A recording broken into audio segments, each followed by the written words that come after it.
కనబడుతుంది. రెండిటి దగ్గర కాలస్వరూపుడుగానే చెప్పారు. ఎందుకు ఇలా చెప్పారంటే ఉపనిషత్తులో మాట ఉంది, కాలోయం విఘ్నః అనేటువంటి మాట, వల్లభేష ఉపనిషత్తులో మాట. కానీ కాలమునకు ఎవడు అధిపతో వాడే విఘ్నేశ్వరుడు.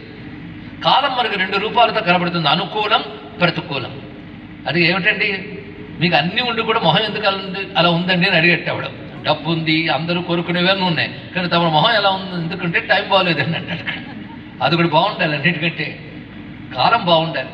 కాలం కర్మఫలప్రదాయిని, కర్మలకు అనుకున్న ఫలం భగవంతుడు కాలస్వరూపుడిగా ఇస్తున్నాడు.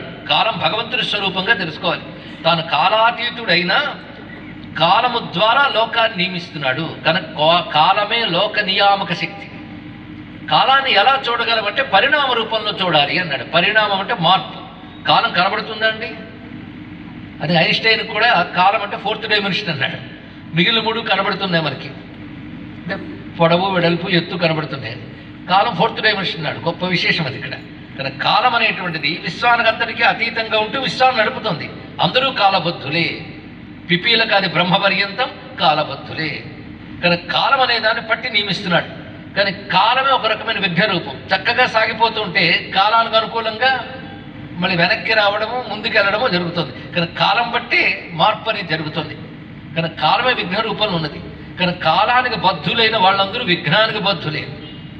అంటే చీమ మొదలుకున్న బ్రహ్మదేవుడి వరకు అందరికీ కాలం ఉంది. నిన్ననే చెప్పుకున్న త్రిపురాసుర సంహార కథలో బ్రహ్మదేవుడు అన్నాడు, నేను కాలబద్ధుడినేనా ఆయన అన్నాడు.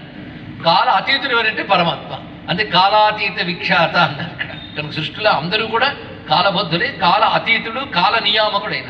కానీ కాలంలో బద్ధులైన వాళ్ళందరూ జీవులు అనిపించుకుంటారు. జీవులకు గణము అని పేరు. కానీ జీవ గణ నియామకుడైన వాడు కాలముతో పాటు జీవులు నియమిస్తున్నాడు. అందుకే కాల నియామకమైన భగవచ్చక్తినే మనం గణపతి అంటున్నాం. విఘ్నేశ్వర అనే మాటకు అర్థం కాల నియామక అని. అయితే విఘ్న నాశక అనకుండా విఘ్న నాయక అని ఎందుకు అన్నారు అంటే విఘ్నము కలగాలి, విఘ్నము తొలగాలి అనేది కూడా మనం చెప్పుకున్నాం. చెడు పనులు మనకు తెలియకుండా సంకల్పించేసి చేయబోతూ ఉంటే విఘ్నం ఏర్పడుతుంది.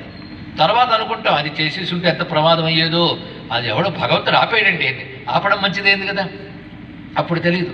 ఒక ఆయన ఎవడి మీద కంప్లైంట్ విన్నాడు, అతడు తన్నేదో తూలనాడేడు దూషించాడని. వెంటనే అటు ఇటు తేల్చేసుకుందామని ఇంటికి వెళ్ళాడు కొట్టేయడానికి. ఎందుకంటే బలం ఎక్కువ ఉన్నది, పలుకుబడి ఎక్కువ ఉంది. కొట్టేయడానికి కొంతమందితో వెళ్ళేటప్పుడు ఆ ఇంట్లో లేడు, తాళం వేసింది. బతికిపోయాడు, బయటకు పోయి అనుకుని ఇంటికి వచ్చేసారు వీళ్ళు.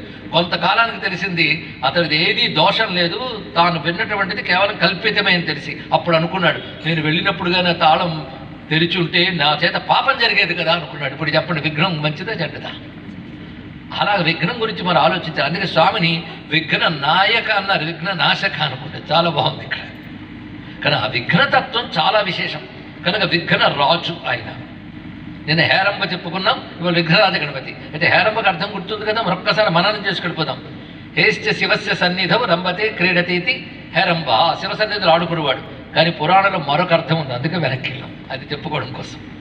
పురాణం చెప్పే భాష శబ్ద మంత్ర భాష, అది వ్యాకరణాలకు లొంగదు, వ్యాకరణంతో చూడడానికి లేదు. అక్కడ రచించిన వాడు వ్యాస భగవానుడు, ఋషులు. అటువంటిప్పుడు ఎలా ఉంటుంది?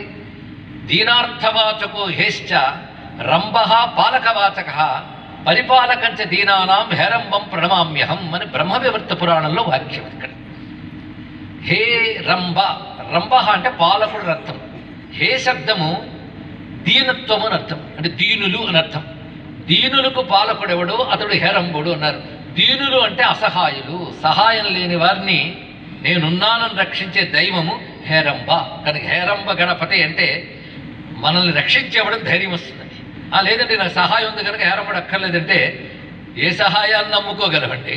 ఏది నమ్మడానికి లేదు. వీడి సహాయం అంటే వాడి వల్లే మళ్ళీ ప్రమాదం ఉంటుంది. కనుక భగవంతుడు సహాయపడినప్పుడే అన్ని సహాయాలు వస్తాయి. ఇది తెలుసుకోవాలి. మన దేని నుంచి రక్షణ పొందిన భగవంతుడు ఆ రూపంలో రక్షిస్తున్నాడని తెలుసుకోగలగాలి. అదే నిజమైన భక్తి అంటే. కానీ హేరంబ అంటే దీనపాలక అని అర్థం ఇక్కడ. ఇప్పుడు ఈ అర్థం కూడా చాలా బాగుంది కదా. అలా విఘ్నరాజ అన్నప్పుడు కాల నియామక, అంతే కదా. అనుకూల ప్రతికూలములను కాలంలో ఉంటూ ఉంటాయి. కాలం అనుకూలిస్తే ఒకలా ఉంటాం, ప్రతికూలిస్తే ఒకలా ఉంటాం. అనుకూల ప్రతికూలములే నియామకత్వం. ఎప్పుడు అనుకూలించాలి, ఎప్పుడు ప్రతికూలించాలో ఆయనకు తెలుసు. ఓడలు బళ్ళవ్వా, బళ్ళు ఓడలవ్వా అంటూ ఉంటాం. కనుక ఇది తెలుసుకుంటే కాలం యొక్క తత్వాన్ని అర్థం చేసుకోగలిగితే అహంకారాలు అణిగి ఊరుకుంటాయి. ఏది ఎంతకాలం అని తెలిస్తే అన్నీ అణిగిపోతాయండి ఇక్కడ. కానీ అది తెలియక అహంకరిస్తూ మోసాలు చేస్తూ బతికేస్తుంటారు చాలామంది ఇక్కడ. అందుకే కాలస్వరూప అవగాహనే విఘ్నతత్వ అవగాహన. విఘ్నరాజ కథ ఒకటి చాలా అందమైన కథ శాస్త్రంలో చెప్పబడుతుంది. అభినందనుడు అని ఒక రాజు ఉండేవాడు. అభినందనుడు, మంచి పేరు చెప్పి పెట్టారు చూడండి, అభినందన్. అభినందనుడు అనే రాజు చక్కగా రాజ్యపాలన చేస్తున్నాడు. అన్నీ బాగా అనుకూలిస్తున్నాయి. అనుకూలిస్తుంటే ప్రమాదం ఏంటంటే గర్వం పెరిగే ప్రమాదం ఉంటుంది. అప్పుడు మొట్టుగా పెట్టాలి భగవంతుడు, లేకపోతే ప్రమాదం. ఎందుకంటే మన నమ్మకం ఉన్నట్టు కనపడతాం కానీ మన నమ్మకాలన్నీ నటనలే. ఆయనకి తెలుసు, అందుకే తొందరగా అనుగ్రహించడం. మొత్తానికి అభినందనుడు ఉన్నాడే, వాడు పెద్ద యజ్ఞం చేయాలనుకున్నాడు. ఎన్నో యజ్ఞాలు చేశాడు, ఎప్పటి వరకు బాగానే గడిచింది. ఒకసారి ఆయనకు ఒక ఆలోచన వచ్చిందట. ఇలాంటి వాటికి విపరీత ఆలోచనలు అంటారు. విపరీత ఆలోచనలు ఎప్పుడు వస్తాయో మీకు తెలుసు. వినాశకాలే విపరీత బుద్ధి. అంతవరకు బాగానే ఉంది. ఒకరోజు ఒక థాట్ వచ్చింది, ఎప్పుడు యజ్ఞాలు చేయడం, అందరూ ఇంద్రుడికి ప్రధానం ఇవ్వడం. ఇంద్రుడికి చాలా ప్రధాన దైవం, ఆయన ప్రథమ దైవం. ఇంద్రుడికి ప్రాధాన్యం ఇస్తారు. అక్కడ ఇంద్ర శబ్దం వేదంలో పరమేశ్వర పరంగా చెప్పబడుతుంది, మనం అనుకునే అర్థంలో కాదు. కానీ ఇంద్రుడు ఆయనకు ప్రధానం, అగ్నికి ప్రధానం, వాయువుకు ప్రధానం. ఇలాంటివి ఇస్తుంటే అగ్నివాయు సూర్యులకి ఇంద్రుడికి. ఎప్పుడు వీళ్ళకేనా ఆహుతులు? ఈ దేవతను ఆరాధిస్తూ ఉంటాం. పాత చింతకాయ పచ్చడి అయిపోయింది, కొత్తవి తీసుకొస్తా ఉన్నాడు ఇక్కడ. ఈ కొత్తవి తెచ్చేవాళ్ళు ఉన్నారు, వాళ్ళు కొంపలు ముంచుతారు తెలుసుకోండి. ఇక్కడ ఈ కొత్త మనకి ఈ మధ్య కొత్తగా అలవాటు అయిపోయాయి. ఇదివరకు సనాతనంగా పూజిస్తున్న బ్రహ్మ, గణపతి, శివుడు, విష్ణువు, రాముడు, కృష్ణుడు, అబ్బాయి ఇవన్నీ పోయి కొత్త దేవుడు మనకు కావాలి. వాళ్ళకి ఇదివరకు మనం తాత ముత్తాతల దేవుళ్ళు ఇవాళ మన దేవుడి పీఠాల్లో వచ్చి కూర్చుంటారు.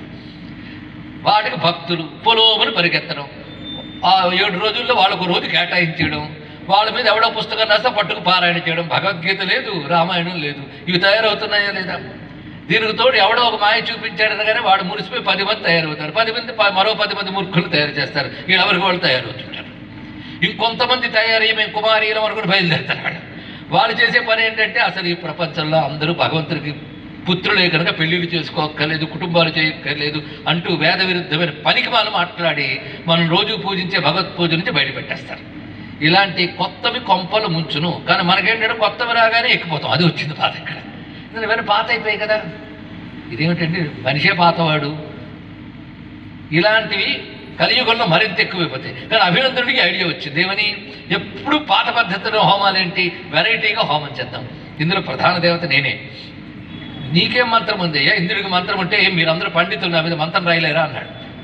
మీకు మధ్య కొత్త దేవుడి మీద కొత్త గాయత్రి మంత్రాలు, కొత్త అష్టోత్తర శతనామాలు ఇవన్నీ తయారు చేసి మనల్ని దేవతలను ఆరాధించి అదృష్టం నుంచి దూరం చేస్తూ దుష్ట శక్తులకు దగ్గర చేస్తున్నారు. ఇది తెలుసుకోండి.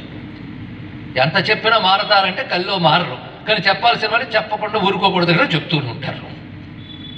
వాటిని ఎప్పుడూ దేవతాస్థానాల్లోకి తీసుకురాకూడదు. అయితే కొందరు కారణజన్మలు ఉండొచ్చు, సిద్ధపురుషులు ఉండొచ్చు, వాళ్ళు దేవ సమానులు అవుతారు. కానీ ఉపాసన దేవత అనేది వేద ప్రతిపాద్యమై శాస్త్ర ప్రతిపాద్యమై ఉండాలి. ఇది తెలుసుకోవాలి ఇక్కడ.